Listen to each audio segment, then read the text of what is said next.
Jermaine Dupri and Dallas Austin discuss TLC being left off Apple Music's top 100 album list. So I say this as a warning to anybody that tries to talk to me about hip hop. I know shit that you don't know. I was there when you wasn't there.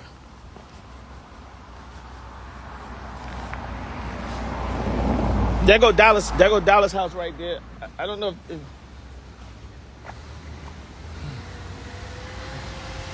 So look, so I'm walking past Dallas house, and Dallas actually drives out the driveway today. I'm on live. I'm sure these people I'll be walking past your house every day. What's going on? Shit, about to head up to the studio. I love walking. You know, from my house to your house is 4.2 miles. You walk the whole 4.2? Yeah. How you do what you need? I'm good. I'm getting back. I'm ready. We going straight? Yeah, I'm ready. Whatever you want to go. You at the studio tonight? Yeah. All right.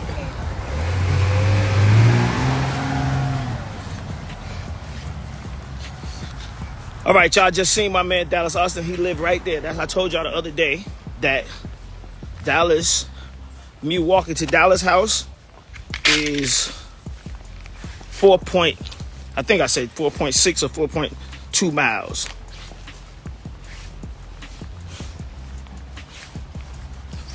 Be sure to like, comment, and subscribe. DA.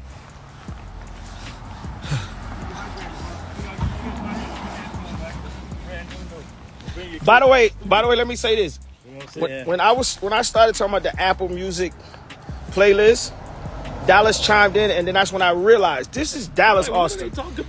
They didn't even. Y'all don't have TLC, Crazy Sexy Cool on the Apple Music list. Is crazy to me. I don't even understand. I just didn't understand it either myself. I was like, Apple Music, y'all need to come talk to us before y'all start doing that kind of stuff. You know what I'm saying? Like, ask everybody else. Don't just be like, oh, a couple of people think this, because you missed out a lot of gems on there. And I thought a lot of people that's on there didn't really think. I didn't really think they should be on there. Yeah, I mean, that's true, but I'm saying it's a couple of albums out here that go without even a question. And TLC, Crazy Sexy Cool, if I'm not mistaken, was the most successful female group of the 90s. Yeah. Right? Yeah, for sure. Okay, well, ain't nothing else to talk How you leave about. off Waterfalls even? That's what I'm saying. Watch some water. So By the way, this is water. All in the can, Mount Shasta. This is take over Atlanta this week. This Dallas water right here. So anybody that see this out, yep. Y'all get this. He just brought me a little. You about to see this flood the city. So, about to do the street team on this for the next flood month. My studio. I got you. I'm dropping off today. All right.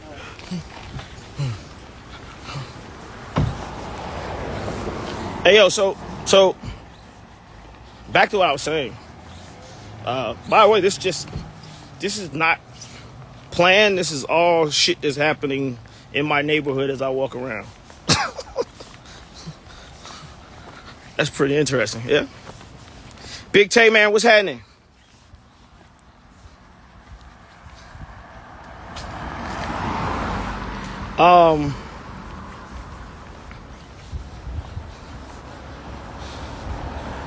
So did Cedar, what's up with it? My boy Cedar home. Did anybody find out why Clark calls himself Clark Kent? Did we find this out or no? We just gonna let this go.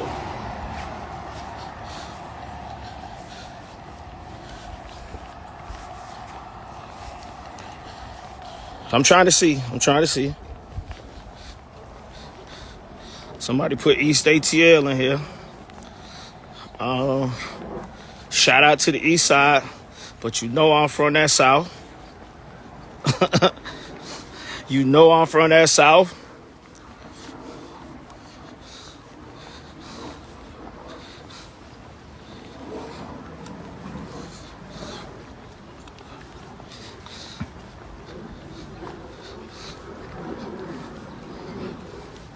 All right, so by the way, another piece of hip hop and music information, since we all trying to get our history right out here and me and Dallas both are from College Park. Dallas is my OG, by the way. Just so y'all know. Dallas Austin is my OG. He was doing this shit before me in College Park. He had a record with Joyce Irby And I think they had put Dougie Fresh on a song called Mr. DJ. And he was the first person I seen pop off from my city doing what I wanted to do. And then I found out we lived in the same neighborhood. And what's crazy about that is that 30 years later,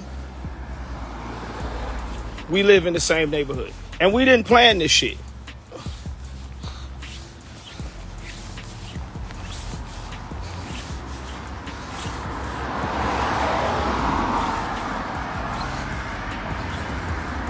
I'm talking about Gobby Road. I'm talking about Flat Show.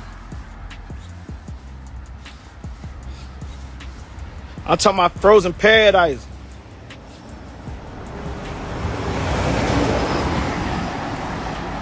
I'm talking about Old National Nights.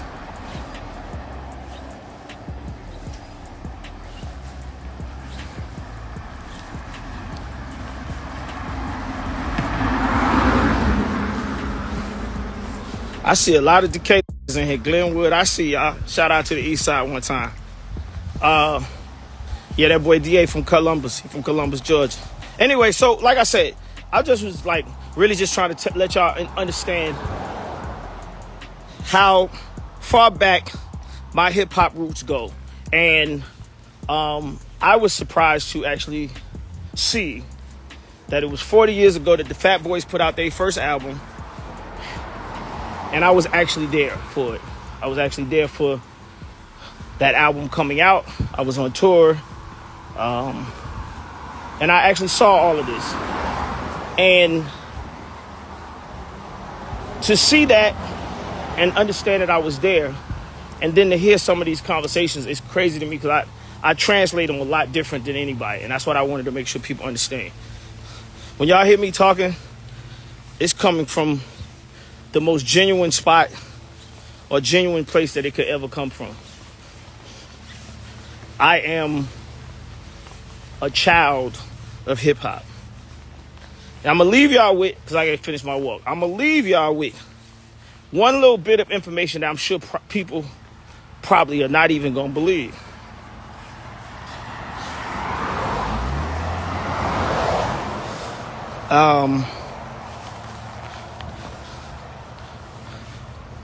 I was so hip hop, and I was a dancer, and I was on the Fresh Fest. I got kicked out of West Clayton Elementary School for wearing my sneakers. This was like the first year. Because when I went on tour, the first year, I came back home to Atlanta. And Atlanta wasn't hip hop. Kids in elementary school weren't wearing shell-toe Adidas and Lees with the permanent crease down the middle. And belt buckles with rhinestones in them, right? This how I came back to Atlanta. I was completely a b-boy, walking around College Park in Riverdale Road anyway. For anybody that's from Atlanta and know the area, I lived in Doddridge. You know, some of y'all came in Atlanta, y'all don't know what I'm talking about. I lived in Doddridge, okay? But I say all this to say that I was the truest b-boy that I felt like was walking the earth. And when I created Crisscross, I hated R&B.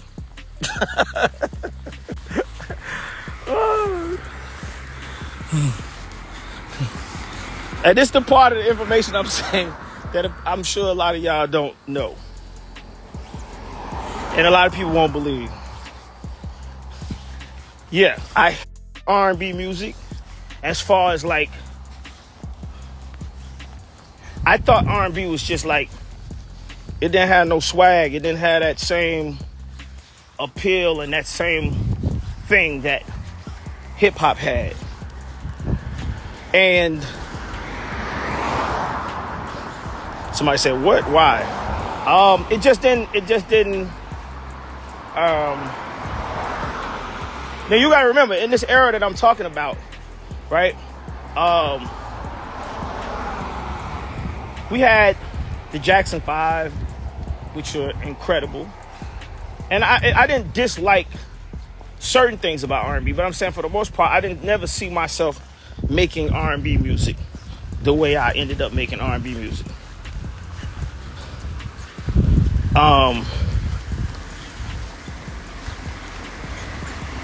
And you know, I had like what we had like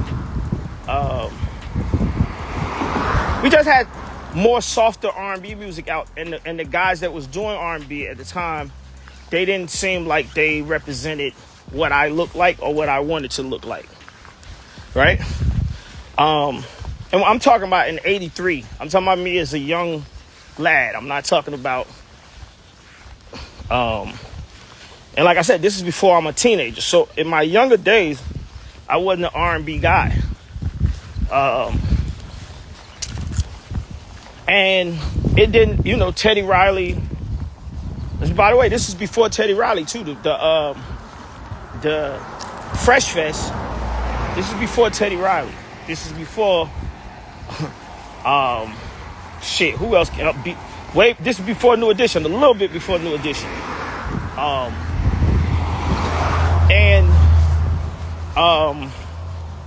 Then these people started coming out that looked like me, and they was I remember like the first video that I fell in love with from an R&B standpoint was Popcorn Love by New Edition.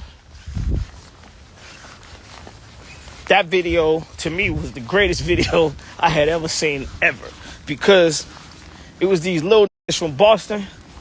They ain't had no real clothes on. They was just like, they looked like they just came straight off the block, but they still look fresh. And they was popping and locking in their neighborhood. And that was the video. You know what I'm saying? And I remember like, I want to know. Like that video,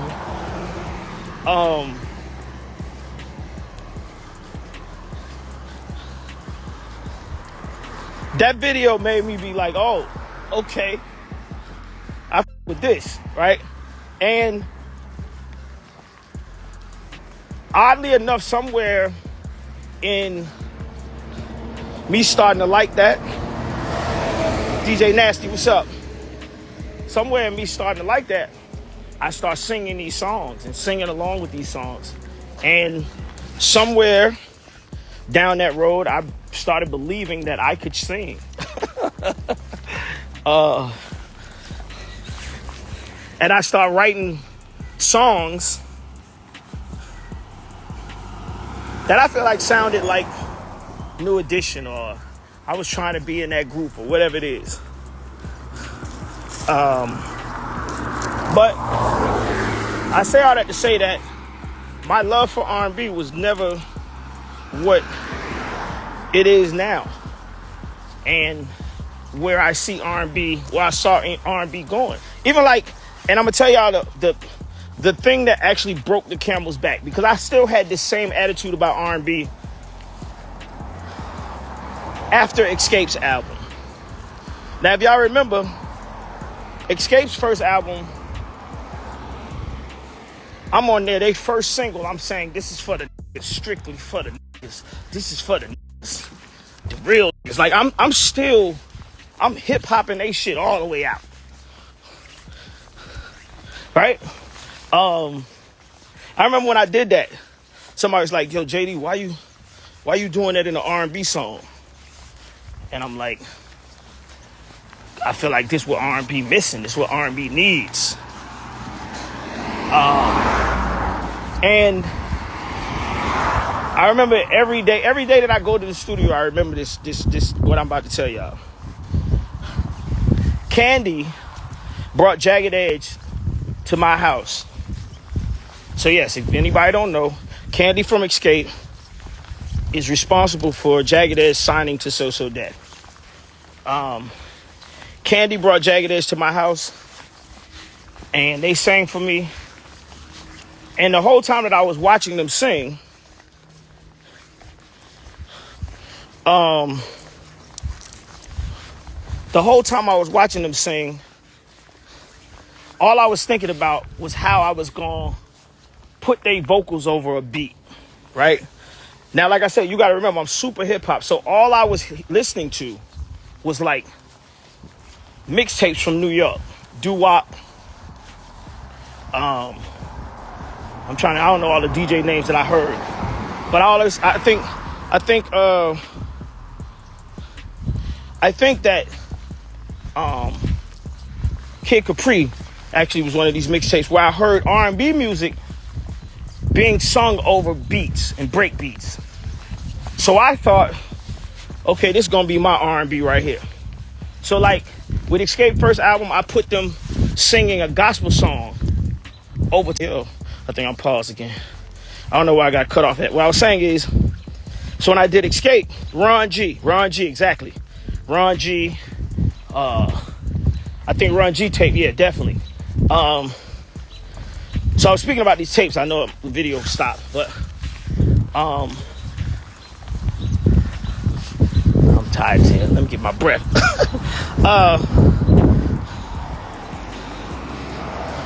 Yeah, KB, you need to be walking too. So anyway, these tapes, what they used to do is they used to like put these R&B songs over top of beats.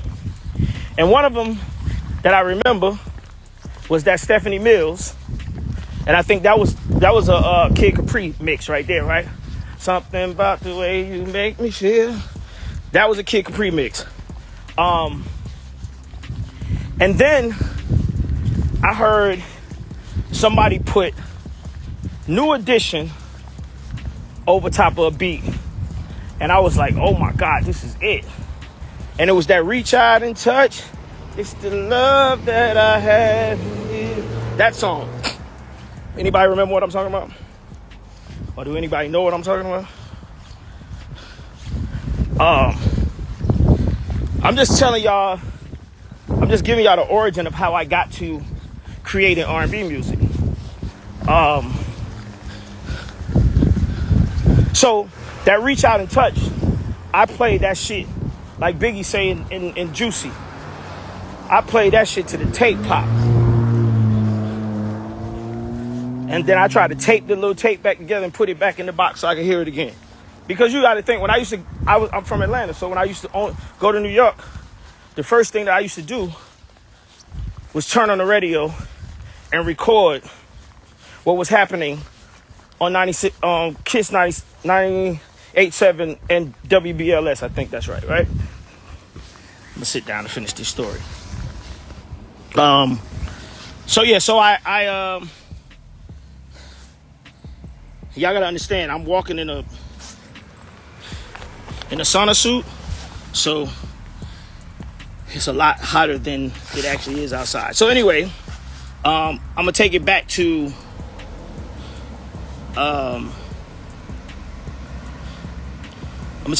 when Jagged came to my house. So Jagged came to my house and they sung for me, and all I heard when they was singing for me was Reach Out and Touch. This is what I was thinking, like, oh, I'm getting ready to reach out and touch these. Like, pause. I'm getting ready to I'm going to give them the Reach Out and Touch mix with what I hear them doing, right? The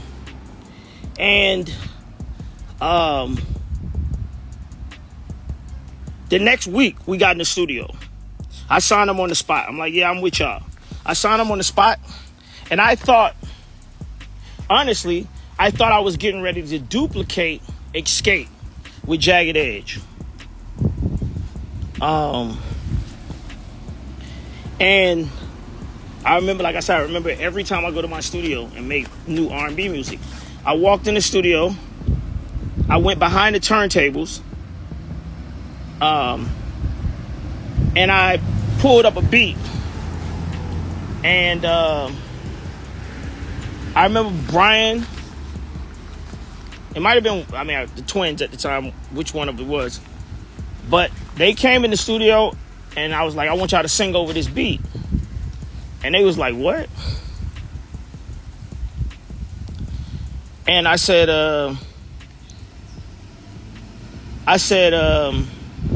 Yeah, what y'all sung for me when y'all first came over here, I want to put that on top of this beat. And them niggas was like, dog, listen, we ain't Escape. And I was like, what? And this was like the first time I had ever had felt like a conflict in the studio. But by the way, this is the beginning of my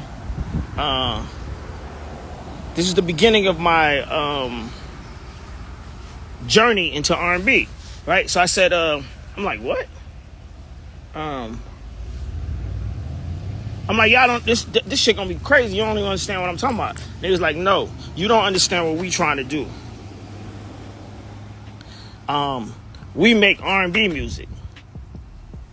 And this conversation is what turned me into the most passionate R&B person that I feel walking this earth. Because Jagged Edge, this conversation with Jagged Edge, they told me, man, listen, we want some chords. We need some piano. We need shit on the track that make us sing. We ain't just here to sing over no beat. And at that point, I realized that Jagged Edge, that's where I made the turn right there, just for anybody that didn't know. That is where the turn came. That's when I started realizing how important it was for chords, strings, bridges, incredible hooks, melody, everything. That conversation with Jagged Edge and that little tug of war session that we had right there is what turned me into the person that I am in R&B today. Because from that point on, I realized, I gotta work on my shit at this point. I gotta turn into an R&B guy and really understand R&B and stop trying to sneak by and cheat with this hip hop version of R&B. And right after that, I think we made Gotta Be somewhere in there. But that's the story that I wanted y'all to know. Because I don't think people really care about shit like that. And so they never ask me these questions. But yeah, I was never the R&B guy until I met Jagged Edge.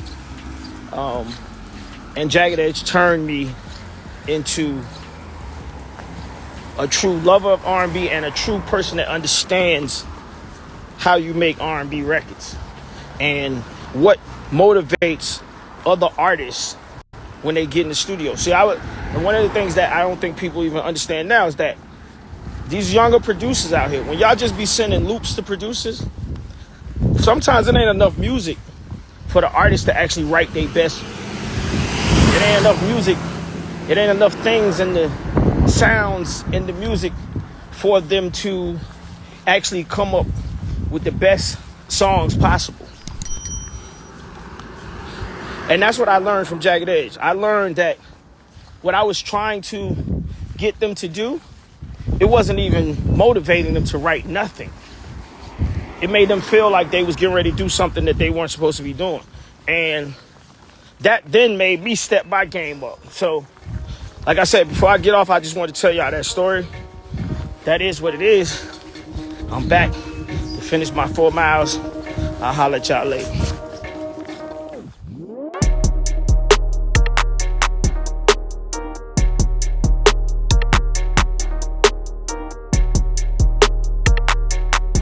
Thanks for tuning in to 9 Mag TV.